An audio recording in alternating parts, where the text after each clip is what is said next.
بسم الله الحمد لله والصلاة والسلام على رسول الله أما بعد. فصل: فقهاء الإسلام ومنزلتهم. امام ابن قیم رحمه الله په دې فصل کې دویم قسم د علماو ذکر کوي چې هغه ته فقهاء الاسلام ویل کېږي.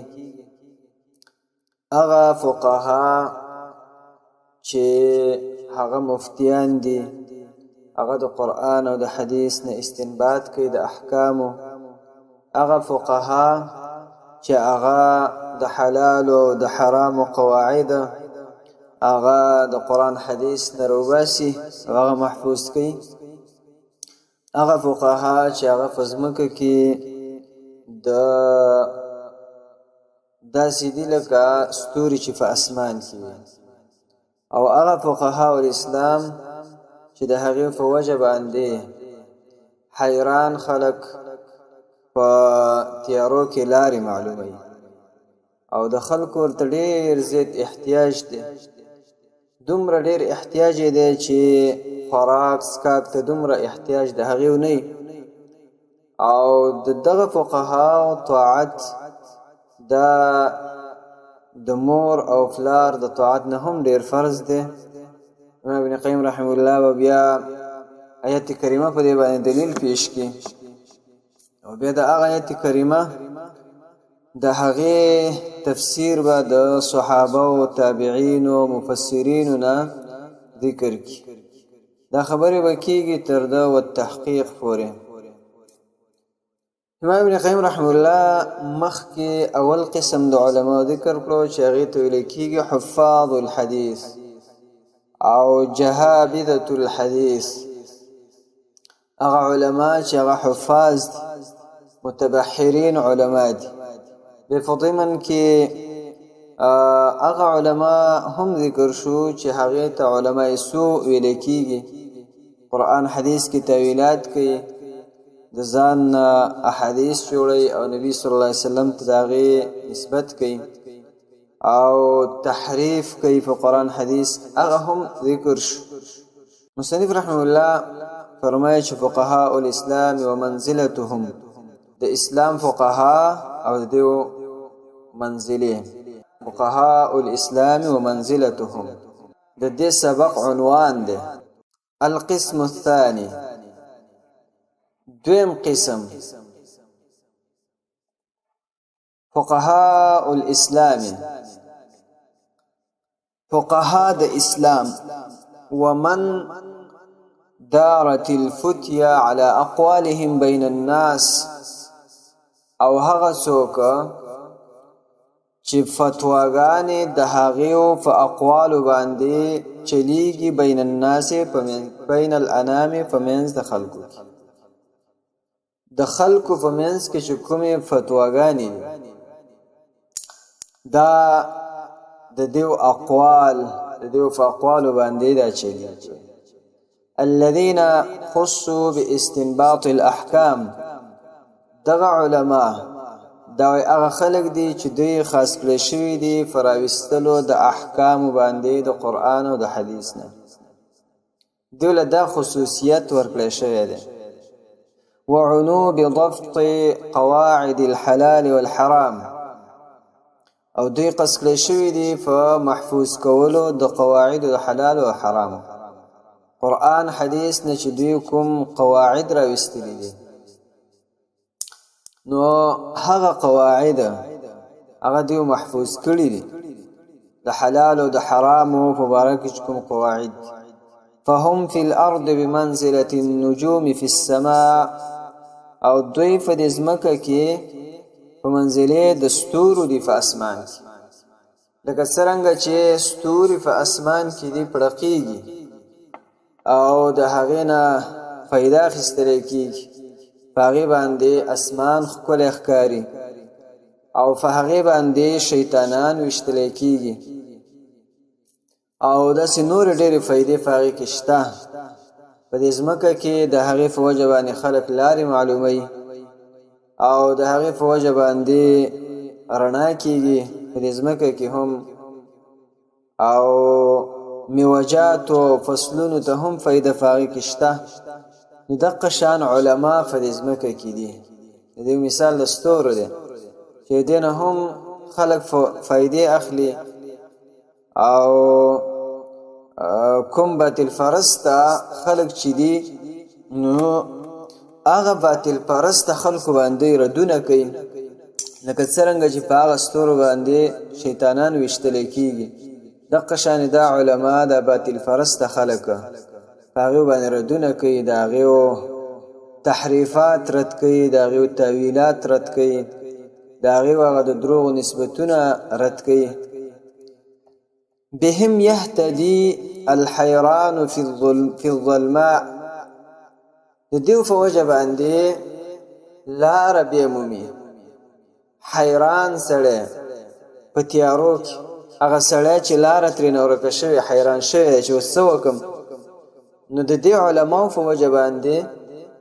دقه خلک لاره بیا مومي، صراط مستقیم لاره.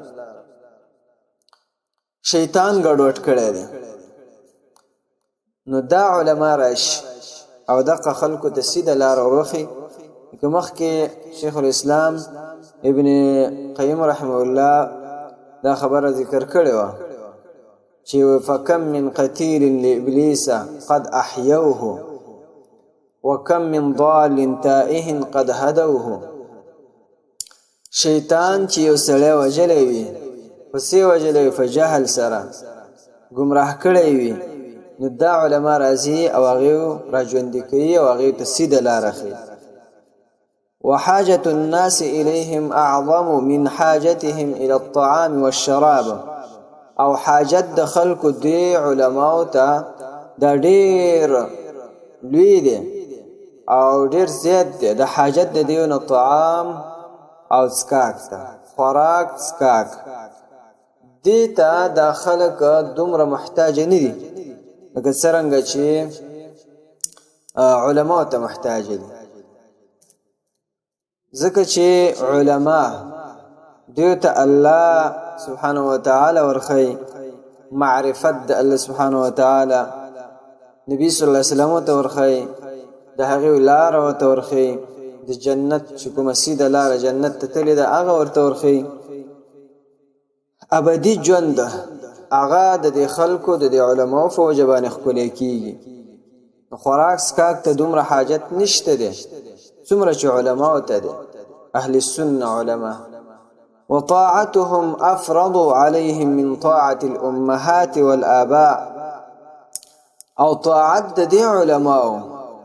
دا ډېر فرض دی په دې خلکو باندې د طاعت د میندو او د پلارانو نه. د مور او پلار طاعت دا دومره فرض نه دی لکه څرنګه چې د دې علماو طاعت فرض دی. ځکه دا علما دا خو قرآن او حدیث بیانوي او د قرآن حدیث منل دا ډېر لازم دی په نسبت سره د مور او د پلار د خبرې منلو نه. نو په دې وجه د علماو طاعت د هغې خبره منل دا ډېر لازم. بنص الکتاب، په نص د کتاب سره، نص نه مراد دلیل دی، په دلیل د قرآن کریم سره. د قرآن کریم نه په دې خبره باندې دلیل چې د علماو خبره منل د هغې طاعت کول دا ډېر لازم دی. الله سبحانه وتعالى فرمایي قال الله تعالى يا أيها الذين آمنوا أطيعوا الله وأطيعوا الرسول وأولي الأمر منكم فإن تنازعتم في شيء فردوه إلى الله والرسول إن كنتم تؤمنون بالله واليوم الآخر ذلك خير وأحسن تأويلا. اے د ایمان والاو، تاسو طاعت کوئ، خبره منئ د الله او طاعت کوئ او خبره منئ د رسول صلی الله علیه وسلم. و اولی الامر منکم، او د خاوندانانو د امر او د اختیار منکم ستاسو د مشرانو خبره منئ. فإن تنازعتم في شيء فردوه إلى الله والرسول، پس که چیرې تنازع جوړه کړه، تاسو اختلاف واقع ستاسو په منځ کې، فإن تنازعتم کچېرته تاسو اختلاف جوړ کو فی شیء په یو شی کې په یو مسله کې فردوه نو واپس کړئ دغه لرا الی الله الله سبحانه وتعالى ته والرسول او رسول صلی الله علیه وسلم ته ان کنتم تؤمنون بالله واليوم الاخر کچېرته تاسو ایمان لرئ په الله او په ورځ د آخرت باندې نو تاسو دغه اختلاف واپس کوئ الله او رسول ذلك خير واحسن تأويلا دا ډیر غوره کار دی او ډیر ښکلی په اعتبار د انجام سره د آیت کریمه امام ابن قیم رحمه الله د دې لپاره راوړو دلته چې د علماو طاعت دا ډیر لازم دی او ډیر فرض دی د مور او پلار د خبرې منلو ده دلته الله سبحانه وتعالى طاعت د علماو دا د خپل طاعت او د رسول صلی الله علیه وسلم د طاعت سره ذکر کړی دی نو دا دلیل دی په دې باندې چې دیو خبره منل لازم د دیو به کومه خبره منی هغه خبره به منی کومه چې د قرآن حدیث سره موافق وي او دی چې قرآن او حدیث بیانې هغه خبره به د دیو منلی شي اوس امام ابن قیم رحمه الله د دې آیت کریمه په تفسیر کې د علماو اقوال ذکر کړي او د دې عنوان بداسي من هم اولو الامر اولو الامر څوک دي امام ابن قیم رحمه الله دا غي وضاحت کوي په تفسیر د سلفو سره امام ابن قیم رحمه الله خو صرف نمونه ذکر کړی دي او اجمالا خبره کړم موږ ان شاء الله لکشن تفصیل پکې رسته او له دې عبارت معنا کو قال عبد الله بن عباس رضي الله عنهما في احدى الروايتين عنه عبد الله بن عباس رضي الله عنهما دې فرمایلی دي فیو د دوه روایتونو دي دې دوه روایتونه دي یو روایت کې د دینه نقل شوی دی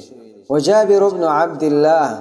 او جابر بن عبد الله رضی الله عنه دهم ویلی دي والحسن البصري او حسن بصري رحمه الله ویلی دي وابو العاليه او ابو العاليه رحمه الله ویلی دي وعطاء بن ابي رباح او عطاء بن ابي رباح رحمه الله ویلی والضحاك ومجاهد او امام ضحاك رحمه الله هم ویلی او امام مجاهد رحمه الله هم ویلی في احدى الروايتين عنه فيو د دو روایتونو عنه د دقه امام مجاهد رحمه الله نه د ټول علماء دا ویلی دي چې اولو الامر هم العلماء اولو الامر څوک دي هم العلماء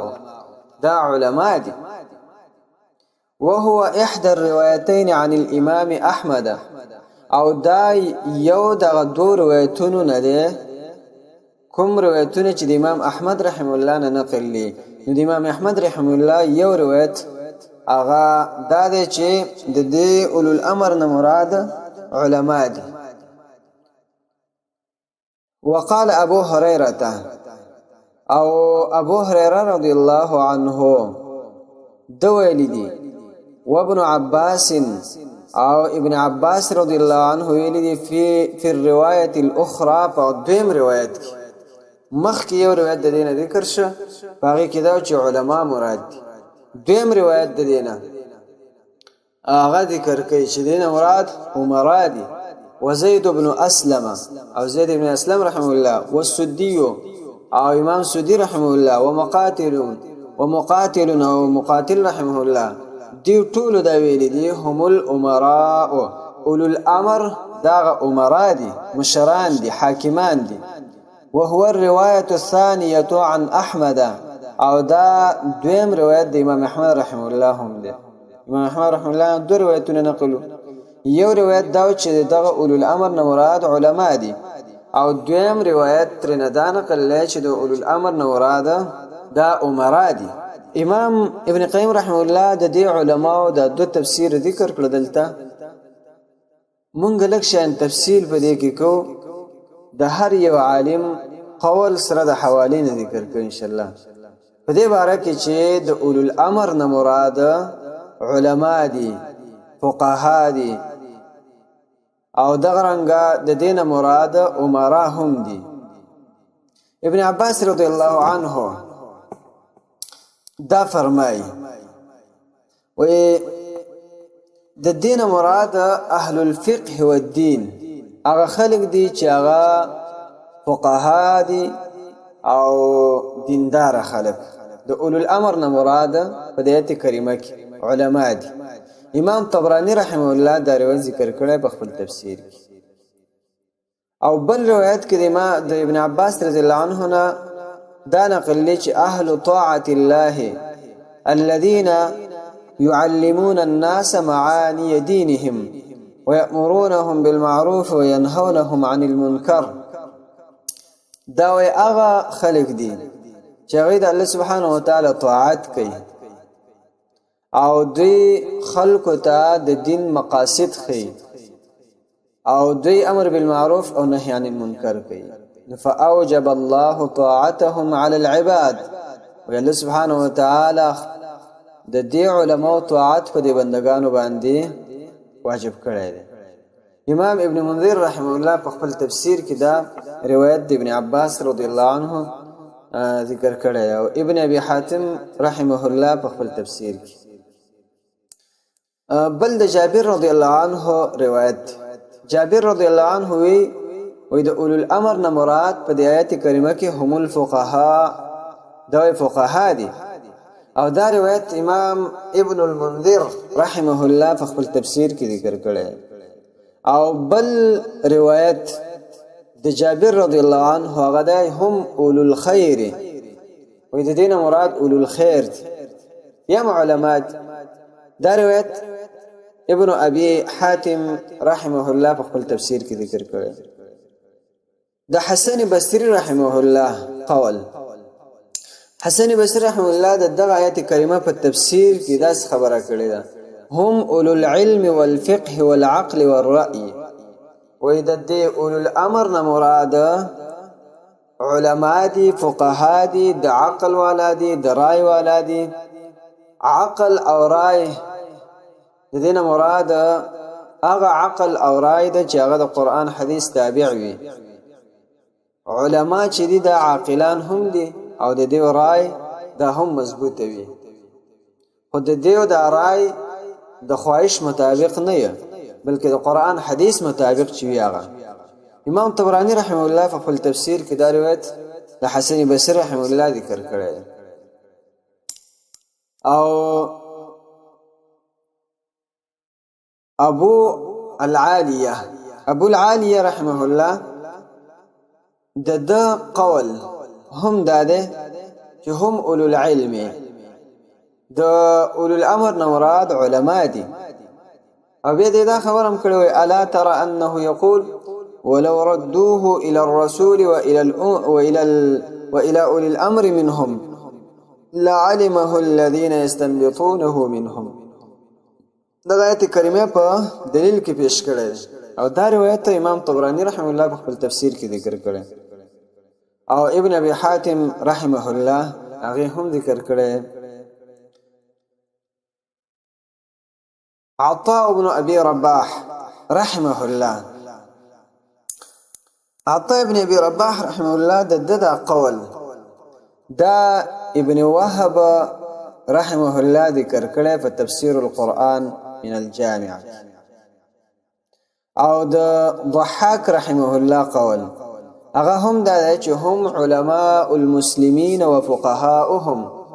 د اولو الامر نه مراد د مسلمانانو علما او فقها دي.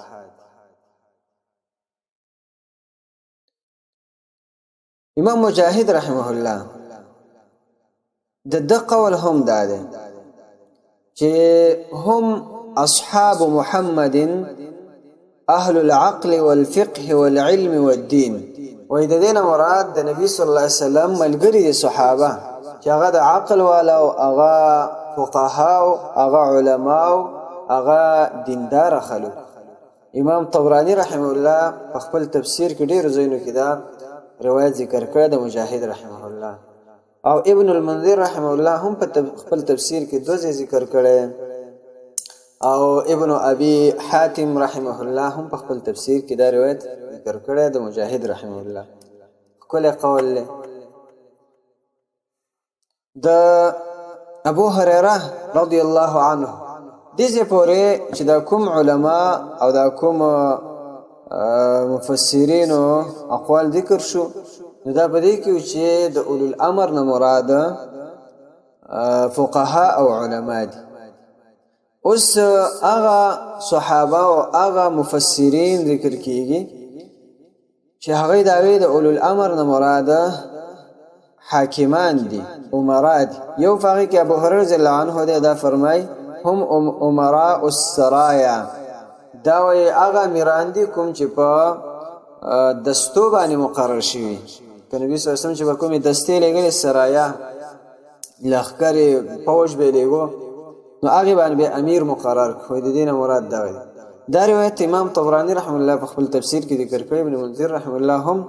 او ابن ابي حاتم رحمه الله هم ابن عباس رضی الله عنه یو روایت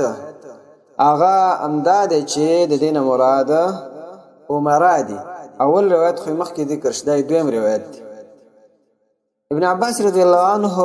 د دې آیت کریمه په تفسیر کې دا ویلي وي نزلت فی عبد الله ابن حذافه ابن قیس السهمی دا د عبد الله ابن حذافه رضی الله عنه بارک نازل شوی چې نبی صلی الله علیه وسلم دا په یو سریه کې لګل او سریه دا د فوج دستې ته لیکي امام طبرانی رحمه الله ذکر کړی دا روایت ابن منذر او ابن ابي حاتم درې واړو ذکر کړی زید بن اسلم رحمه الله د آیت کریمه په اړه کې فرمایلی هم السلاطین و د دینه مراد بچاهان دي بچایان مراد دي او د آیت کریمه په دلیل کې پیش کړی تؤتي الملك من تشاء وتنزع الملك ممن تشاء وتعز من تشاء دا آیت کریمه پیش کړی او دا خبر هم کړی دا چې علما مراد دي دلته علما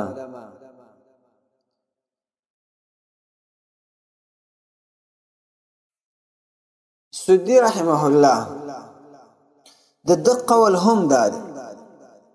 چې د دینه مراد عمره دي مقاتل رحمه الله قول هم دا چې د دینه مراد عمره دي او د امام احمد رحمه الله یو روایت هم دا چې د دینه مراد عمره دي السؤال دلته دا واردی چې دا خو دوه قول شو یو قول لا چې مراد علما دي او دویم قول لا چې مراد عمره دي اوس کوم یو مونږه مراد کو جواب د دینه دا دی چې الله سبحانه وتعالى قرآن کریم کې مونږ ته امر کړی نبی صلی الله علیه وسلم په احادیثو کې چې تاسو طاعت کوئ د هر هغه چا چې هغه سره مشری وي که هغه د کور مشر وي نو کور والا به ورته طاعت کوي خبره به مني خو خبره چې هغه قرآن حدیث ته موافق وي که یو سړی د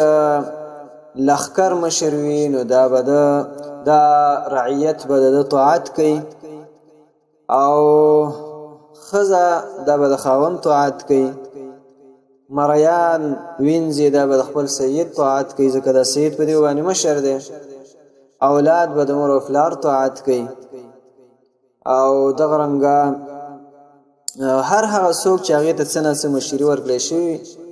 نو د هغه طاعت به کولی شي ما تحت خلق چې دي هغه به د طاعت کوي نو دا عام دی بیا د علماو طاعت کول دم لازم دي ځکه چې دا هم مشران دي په دین کې دیو ته الله سبحانه وتعالی مشري ورکړې ده نو د دې طاعت به هم کولی شي نو دا آیت کریمه اولو الامر بس د دې د دوه تفسیر شو یو علما مراد دي او دویم عمره او دغه تعارض هم نشته دوه تفسیرونو کې علما هم مشران دي او عمره حاکمان هم مشران دي د دوه طاعت د لازم دي